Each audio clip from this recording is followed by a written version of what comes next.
There are three words in the English language, one in the Greek language. The Greek word pneuma, P-N-E-U-M-A-E, means the wind, it means the breath, and it means spirit. That's the meaning of the word. Of course, ruach in the Hebrew language is exactly the same. Wind, spirit, and breath. Every time you breathe in, you are breathing in God. God fills the universe with Himself. God is in everything. All of the material that composes this world came out of Him. Therefore, everything, including the dust of the earth.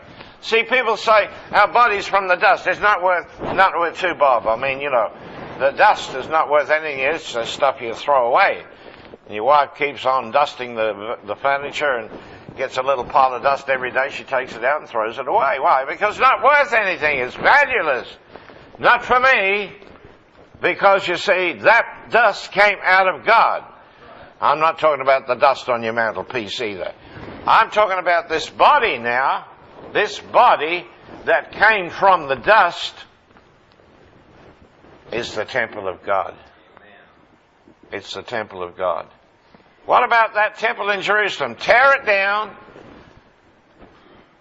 Titus came in about AD 80 and he trashed Jerusalem. He destroyed the temple and he destroyed much of Jerusalem as well. Broke down the walls, the gates and everything. And there it was. Just a big mess.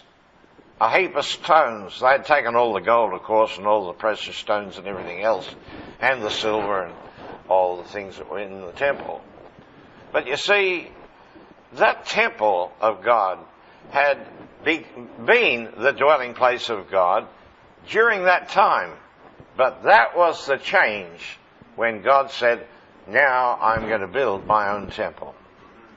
God will never use again a building made with hands. Your body was given to you to be the body of the Christ. The Apostle Paul said, 1 Corinthians 6:19, don't you know your body is the temple of God? And you do not own it. It doesn't belong to you. It belongs to the Christ. It's His temple. It's His body. Now, when we start to get a hold of that, then we've got a basis upon which we can begin to make changes, can't we? It's His body.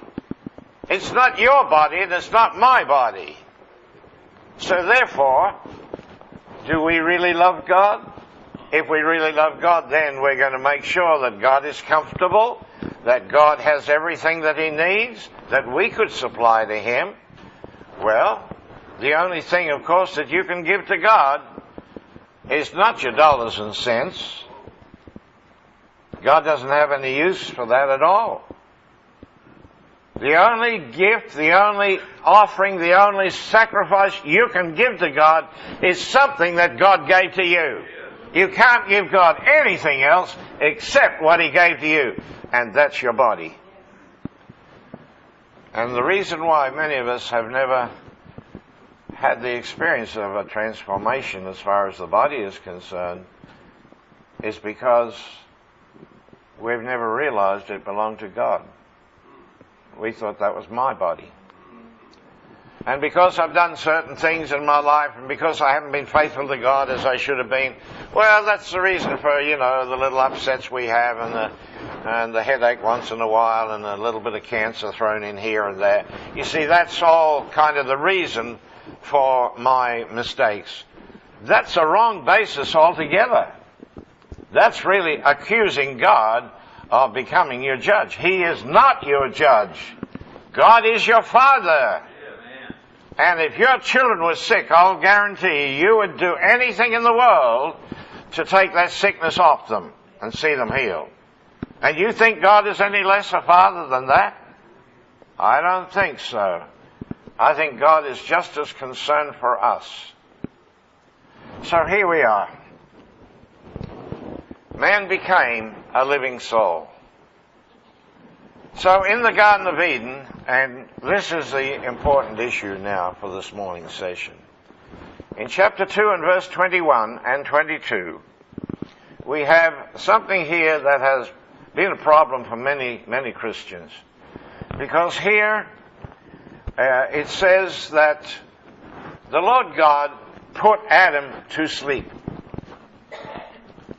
So it says, and he slept, and he slept, and he slept, and he slept, and I think he's still asleep. And while he's asleep, something has happened to him. He is unconscious of all that took place here. He is not a part of what is happening.